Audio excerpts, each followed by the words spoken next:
হাসপাতালে চিকিৎসা পরিষেবা সঠিকভাবে না মেলায় হারাতে হলো সন্তানকে। চোখের কোণায় জল নিয়ে আক্ষেপের সুর সন্তানহারা মায়ের গলায়।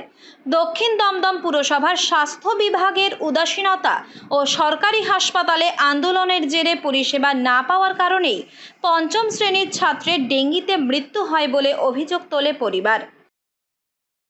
মারা গেছে ডেঙ্গুর জন্য। যখন আইডিতে নিয়ে যাওয়া হয় তখন ওরা বললো আজকে প্লেটলেট চেক করা হবে।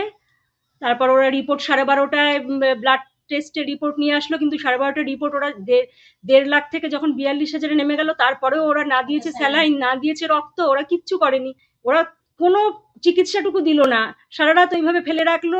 রাত 3টে নাগাদ সামনে আসেওনি ডাক্তার। নার্সগুলো সব ঘুমিয়ে আছে। 3টের সময় যখন গা হাত পা ঠান্ডা হয়ে গেছে, দিদি তখন নার্সদের ডাকছে, তাদের ডেকে তাদের আসতে পারছে না, আসছে না, সবাই ঘুমিয়ে রয়েছে। আইডির গাফিলতির জন্য ছেলেটা চলে গেল। ওরা সারা রাত চিকিৎসা না করে ফেলে রেখে দিল। অবশ্যই এই আন্দোলনের জের আমাদের সাধারণ মানুষকে তো এইভাবে ভুগতে হচ্ছে। এভাবে মুমূর্ষু রোগীরা যদি চিকিৎসা না পায়, আন্দোলন করুক, আন্দোলনের পক্ষে আমরা সবাই, কিন্তু এরকম মুমূর্ষু রোগীরা যদি চিকিৎসা না পায়। জানা গিয়েছে, দক্ষিণ দমদম পুরসভার 27 নম্বর ওয়ার্ডের শ্যামনগর দাসভিলা এলাকায় ডেঙ্গিতে আক্রান্ত হয়ে মৃত্যু হয় বছর 11-র পঞ্চম শ্রেণীর ছাত্র সৃজন সাহার। পরিবারের দাবি, তাদের সন্তানের জ্বর হওয়ায় রক্তের নমুনা পরীক্ষায় ডেঙ্গি ধরা পড়ে। এরপরেই দক্ষিণ দমদম পৌর হাসপাতালে নিয়ে যাওয়া হয় পঞ্চম শ্রেণীর ছাত্রকে।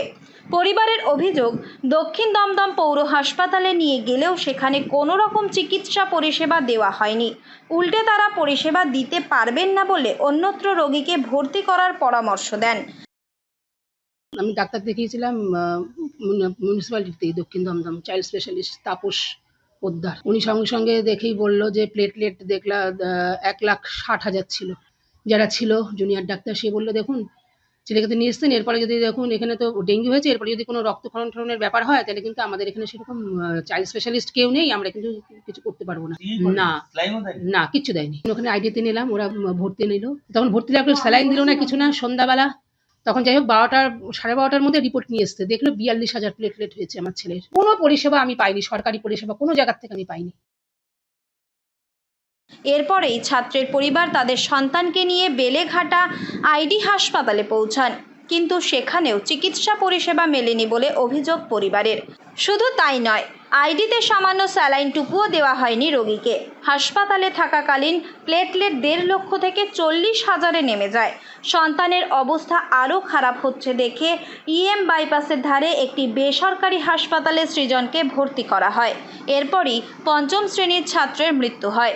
সৃজনের মাসির অভিযোগ, চিকিৎসকের আন্দোলনের জেরেই তারা পরিষেবা পাননি। আন্দোলনকে তারাও সমর্থন করেন, কিন্তু অসহায় মানুষদের দিকেও তাকানো উচিত।